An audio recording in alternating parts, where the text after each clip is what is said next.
The massive council chamber of the seven species stretched upward like a cathedral made of starlight. Floating screens showed the swirling galaxies outside, making the already impressive room feel endless.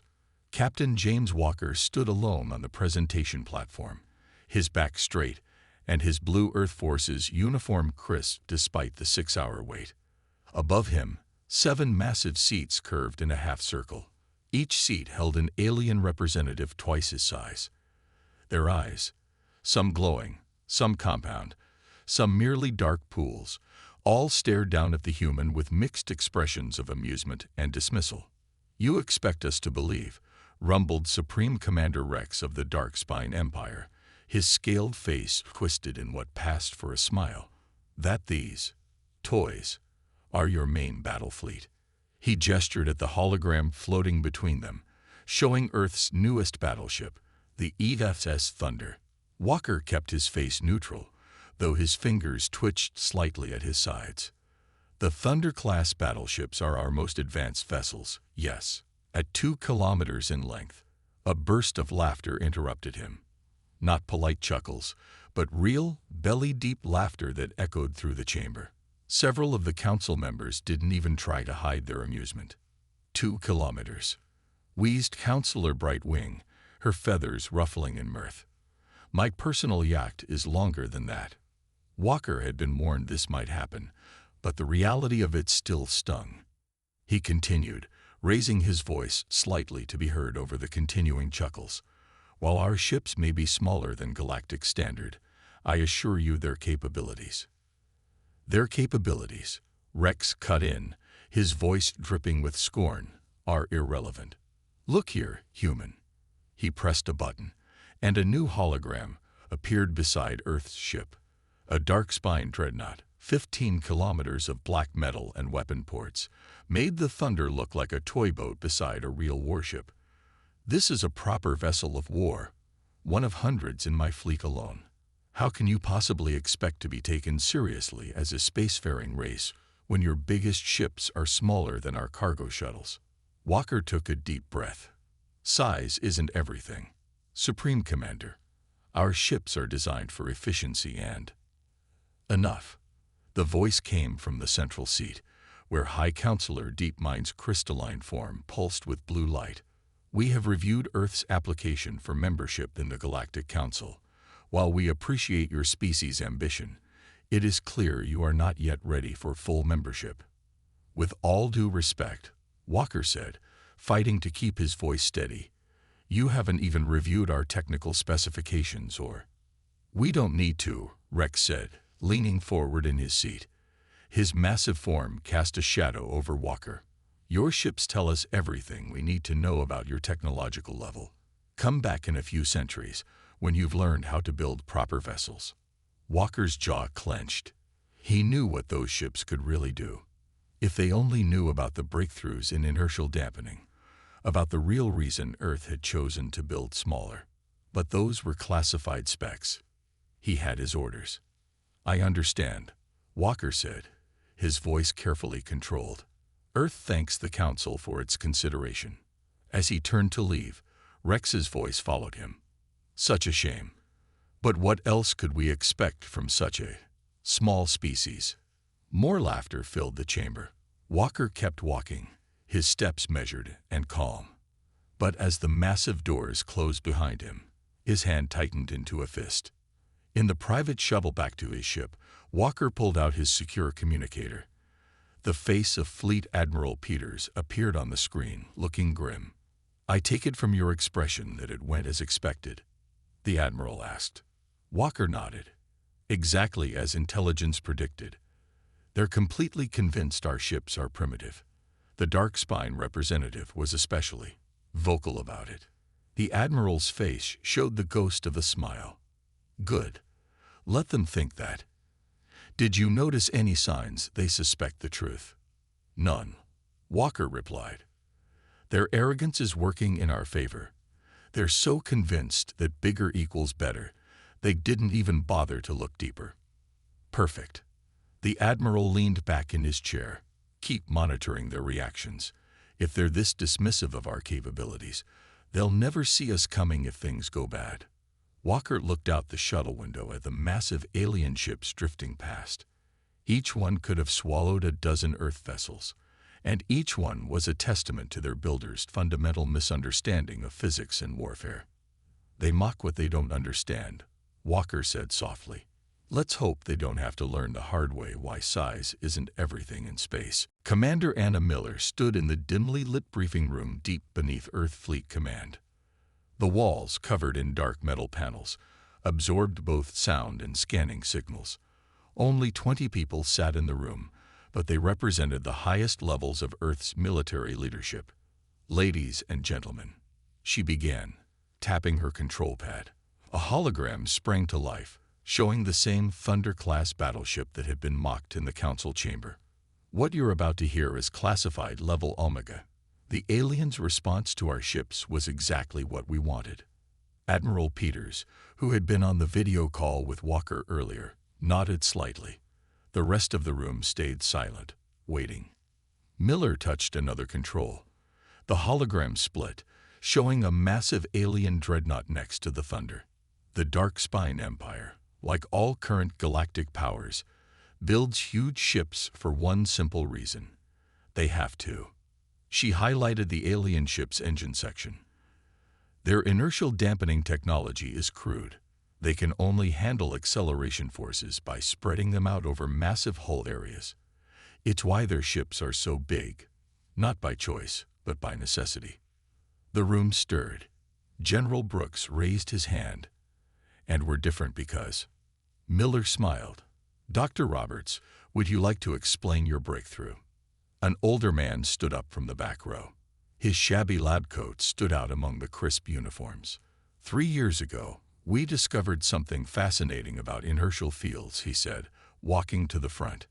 The aliens build their dampeners like shields, trying to block inertial forces.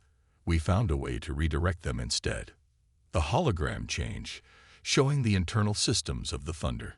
Our ships don't fight against physics. They work with it, like a martial artist using an opponent's strength against them. This lets us build smaller ships that can pull off maneuvers that would tear their bigger ships apart.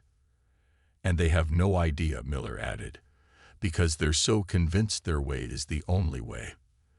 Their arrogance is our greatest advantage. She brought up a new simulation. A Thunder-class ship performed a series of tight turns and spins that looked impossible for something of its size. Our ships can flip end over end in seconds. They can pull off attack angles the enemy can't even conceive of. And because they're smaller, they need fewer resources to build. For the cost of one of their dreadnoughts, Admiral Peters added, we can build 5 of ours, each one more maneuverable than anything they have. The room was silent for a moment as the implications sank in. Then Captain Lee spoke up from the front row. What about weapons? Their ships still outgun us. Only on paper, Miller replied. She highlighted several points on the Thunder's hull. Our weapons might be smaller, but with our maneuverability, we can hit them where they're weakest. Their guns are designed to hit targets moving in predictable patterns at long range.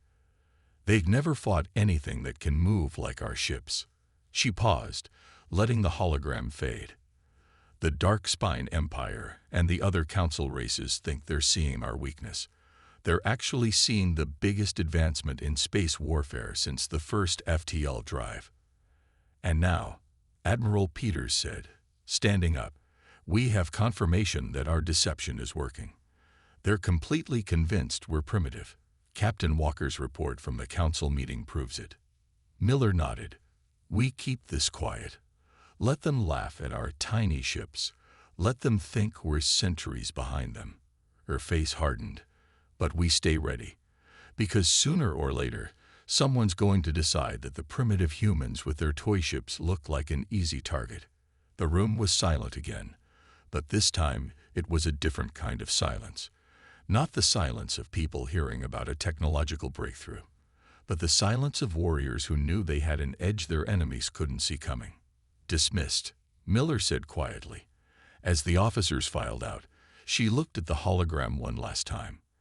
The Thunder hung there, small but deadly, like a cobra among elephants. Let them laugh, she thought.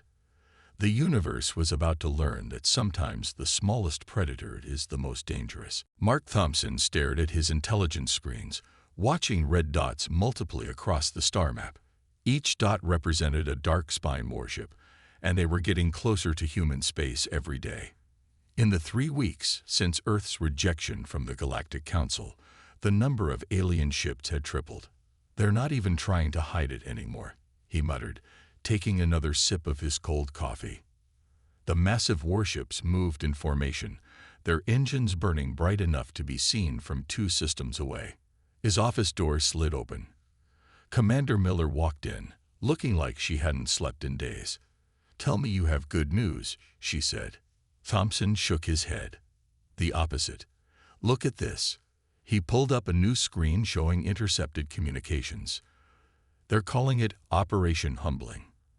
They plan to take 3 of our outer colonies in the first wave." Miller's face hardened as she read the details. "They think we'll just roll over and give up." According to this, Thompson highlighted a section of text. Supreme Commander Rex told his fleet the humans are, and I quote, "primitive apes playing with toys who need to learn their place in the galaxy." Charming. Miller studied the map. "What about the Council? Have they responded to our warning?" Thompson pulled up another message. "They're calling it a minor border dispute and refuse to get involved. The Darkspine convinced them that they're just running routine exercises." Routine exercises. Right. Miller pointed to a cluster of red dots. "That's a full battle fleet. 15 dreadnoughts, 30 cruisers, and enough support ships to invade a dozen worlds. Some exercise." The door chimed again. This time it was Captain Walker, still wearing his diplomatic uniform. He looked at the screens, and his face went dark. "So they're really doing it." "Did you get anywhere with the Council representatives?" Miller asked. Walker laughed without humor. "They patted me on the head, almost literally, and told me to stop being paranoid. The Darkspine representative actually suggested we should be honored that such a great empire was taking an interest in our development." Thompson brought up a new simulation. "At their current speed, they'll reach New Mars colony in 6 days. That's assuming they don't accelerate, which their big ships usually can't do without straining their systems." "New Mars," Miller said softly. 3,000 civilians. 2 orbital stations. And she smiled slightly. 3 of our new destroyers on patrol duty." Walker raised an eyebrow. "Just 3. Against that fleet. That's all we'll need for the first lesson." Miller straightened up. "Send word to New Mars.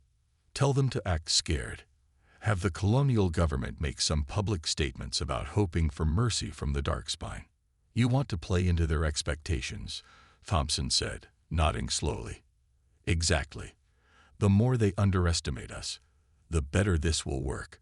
She turned to Walker. "Send one more message to the Council. Make it sound desperate. Tell them we're begging for intervention." "They'll ignore it," Walker said. "I'm counting on it. When this is over, we want records showing we tried to prevent this diplomatically." Miller looked at the map one more time. "They think size and numbers are all that matters. That's why they're coming with such a huge fleet, to intimidate us." Thompson studied the tactical display. 15 kilometers of warship against our little destroyers. Almost feels unfair. "It is unfair," Miller agreed. "For them." She turned to leave, then paused. "Mark, keep monitoring their communications. I want to know the instant they realize they've made a terrible mistake." As the door closed behind her, Thompson looked back at his screens. The red dots of the Darkspine fleet moved steadily closer to human space, like predators stalking what they thought was weak prey. But Thompson had seen the classified footage of the new destroyers in action. He nearly felt sorry for the Darkspine. They were about to learn that the galaxy's most dangerous predators weren't always the biggest. The Darkspine Dreadnought Ultimate Power lived up to its name, at least in size. It hung over New Mars like a metal mountain, its 15-kilometer length casting a shadow on the colony below. Behind it, 2 more massive ships waited, their weapons charged and ready. On the bridge of the human destroyer Swift Strike, Captain Tom Reed watched calmly as the enemy commander's face filled his view screen. "This is your last chance, tiny ones," the dark-spine commander growled, his scaled face twisted in a sneer. "Surrender your colony now, and we might let you keep a few buildings as a reminder of your failure." Reed glanced at his tactical display, the Swift Strike, and her sister ships, Lightning and Thunderchild, looked absurdly small next to the alien vessels.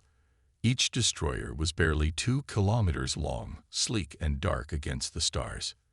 "This is your only warning," Reed replied, his voice steady. "Leave human space now." Laughter boomed through the speakers. "You dare threaten us with these toys?" The alien commander's eyes narrowed. "Very well. It seems we must teach primitives a harsh lesson." The transmission cut off. Reed turned to his crew. "Battle stations. Execute attack pattern Delta." The 3 human ships moved in perfect formation, their engines glowing softly. On the Darkspine Bridge, officers pointed and laughed at what they thought was a pitiful attempt at resistance. Then everything changed. The Swift Strike flipped end over end in less than 2 seconds, a maneuver that should have been impossible for any ship. The G-forces would have turned any normal crew to paste. But the human ships weren't normal. "What in the void?" the Darkspine commander started to say. The Lightning shot straight up at speeds that made the alien tracking computers stutter in confusion. The Thunderchild spun like a drill, all while accelerating at forces that would have torn any other ship apart. "Impossible," someone shouted on the Darkspine Bridge. "Nothing can move like that." Reed allowed himself a small smile. "Target their port energy conduits. Show them what tiny ships can do." The 3 human destroyers danced around the massive dreadnought like wasps around a bear. Their smaller weapons might have seemed weak, but each shot hit with surgical precision. They struck points that the Darkspine had thought were safely protected by their ship's sheer size. "Return fire," the alien commander roared. But their huge gun batteries were designed to hit large, slow-moving targets at long range. The human ships moved too fast, their turns too sharp, their acceleration too sudden. Not a single Darkspine shot found its mark. "Sir," Reed's tactical officer called out, "their shields are dropping in sections. The power fluctuations are exactly as predicted." "They built their ships too big," Reed said quietly. "They never considered someone might find a way to make small ships work properly. Target their main engine cooling systems." The 3 destroyers struck as one. Their shots weren't powerful enough to destroy the massive dreadnought, but they didn't need to. Like acupuncture needles, they hit precise points that forced the huge ship's systems to shut down. On the Darkspine Bridge, alarms screamed as system after system failed. "This is impossible," the commander shouted again. "They're too small. Their weapons are too weak." "Size isn't everything," Reed transmitted back. "Yield now, or we'll be forced to destroy you." The 2 supporting Darkspine ships tried to move in, but they were even slower than the dreadnought. The human destroyers wove between them, hitting critical points with precision that bordered on art. In less than 10 minutes, all 3 massive alien ships hung dead in space, their engines cold, their weapons powerless. "Send word to your empire," Reed transmitted. "Humanity isn't primitive. We just understand something you don't. Bigger isn't always better." As the human ships moved to secure their victory, Reed sent a short message back to Earth Command.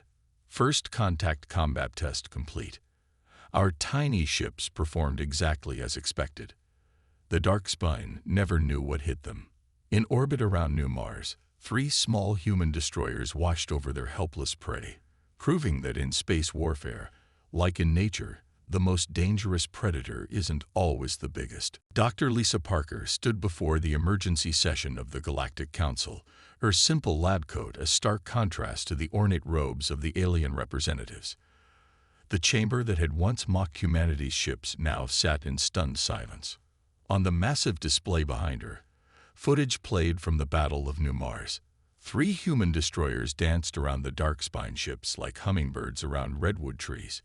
Each impossible maneuver brought fresh murmurs from the watching aliens. "As you can see," Parker said, her voice calm and clear, "size has very little to do with combat effectiveness. In fact, in many ways, it's a disadvantage." Supreme Commander Rex of the Darkspine Empire shifted uncomfortably in his seat. The loss of 3 of his best ships to what he had called toys had severely damaged his reputation. "But how?" Counselor Brightwing asked, her feathers no longer ruffled with amusement. "The energy requirements alone." Parker nodded. "That's exactly it. Your scientists approached inertial dampening as a brute force problem. More mass meant more power needed, which meant bigger ships." She brought up a technical diagram. "We went the other way."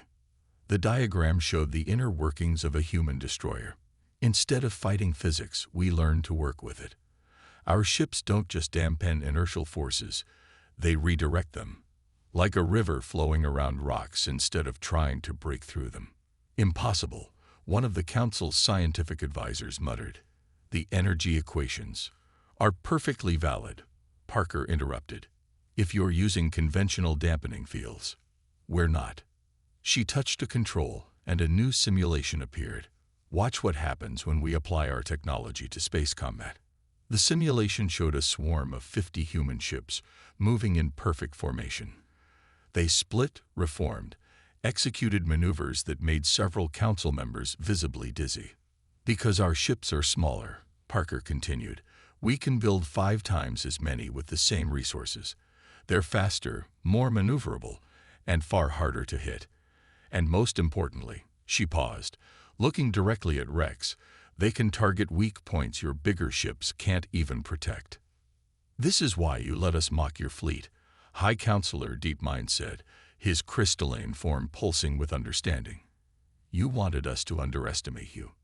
"We didn't let you do anything," Parker replied. "Your own assumptions did that. You were so convinced that bigger meant better, you never considered there might be another way." She brought up another display, showing the construction costs of various ships. A dark-spine dreadnought costs as much as an entire human battle group. Which would you rather have? 1 massive target, or 20 ships that can attack from any angle? The council chamber erupted in overlapping conversations. Representatives from various worlds all tried to speak at once.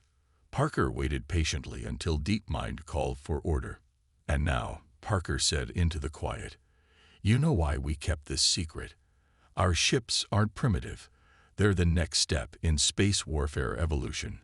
We didn't make them small because we had to. We made them small because it's better." Rex stood suddenly, his massive form looming over the chamber. "You deceived us." "No," Parker replied calmly. "You deceived yourselves. All we did was let you believe what you wanted to believe. And now," she gestured to the replay of the battle still running behind her, "now you know the truth. Humanity isn't weak or primitive. We just saw what you couldn't, that sometimes the smallest predator is the most efficient." As the council chamber erupted in fresh debate, Parker packed up her presentation materials. Her job was done. The galaxy now knew that humanity's tiny fleet was anything but weak. And somewhere out in space, hundreds more human ships were launching from their construction yards, each one a perfect example of how bigger isn't always better. The stars disappeared behind the massive Darkspine armada. 100 enormous warships filled the space between Earth and Mars, their black hulls blocking out the sun. Supreme Commander Rex had committed his entire core fleet to this single devastating attack. "Let them see what real power looks like," Rex growled from his flagship's bridge. "These humans think their little tricks with 3 ships were impressive. Let's see how their toys handle a real fleet." On the bridge of the EFS Thunder, Commander Anna Miller watched the enemy fleet approach. Behind her, 500 human ships waited in formation.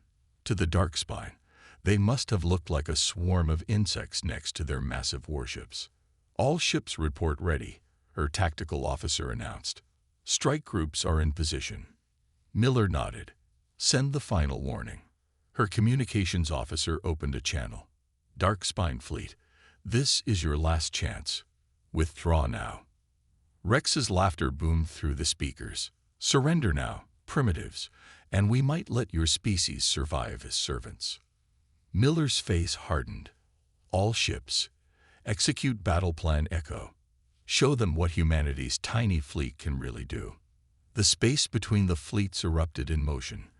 The human ships broke into smaller groups, each moving with impossible speed and precision.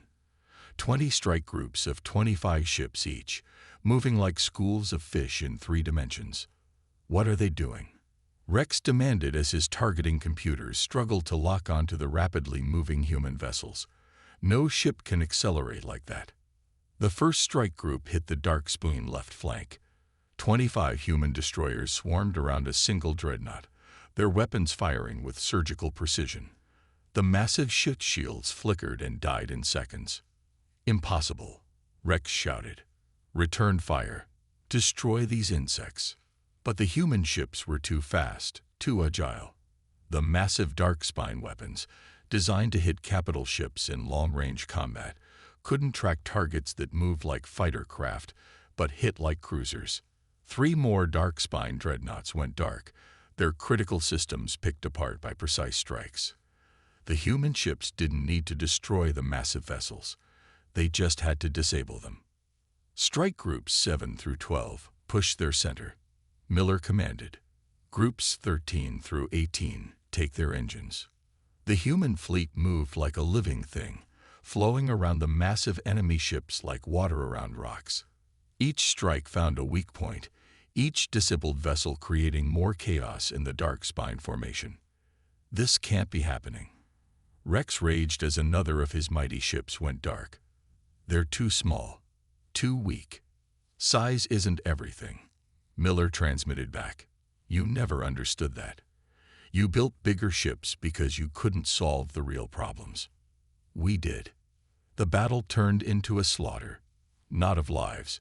The human ships specifically targeted systems, not crew compartments, but of pride and power. One by one, the mighty Dark Spine vessels fell silent, their weapons powerless, their engines cold. "Status report," Miller called out as the last strike group reported success. 87 enemy capital ships disabled.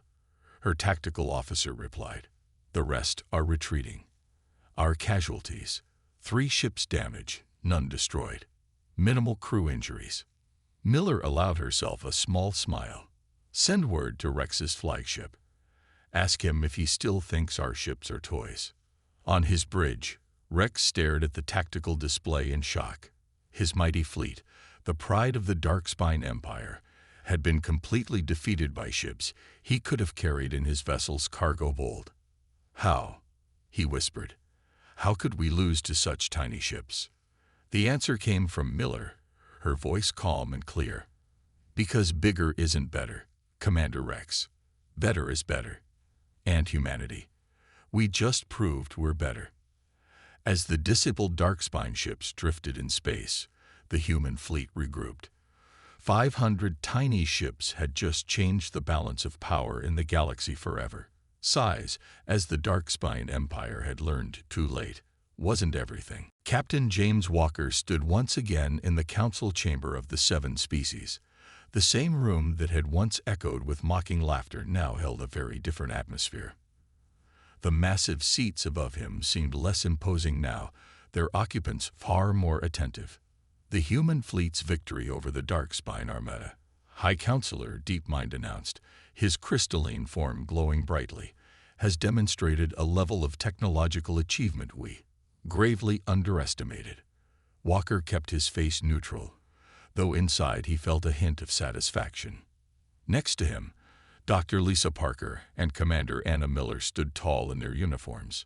"Tell us," Counselor Brightwing asked, her feathers pressed flat in respect, "why didn't you simply reveal your true capabilities from the start?" "Would you have believed us?" Miller asked.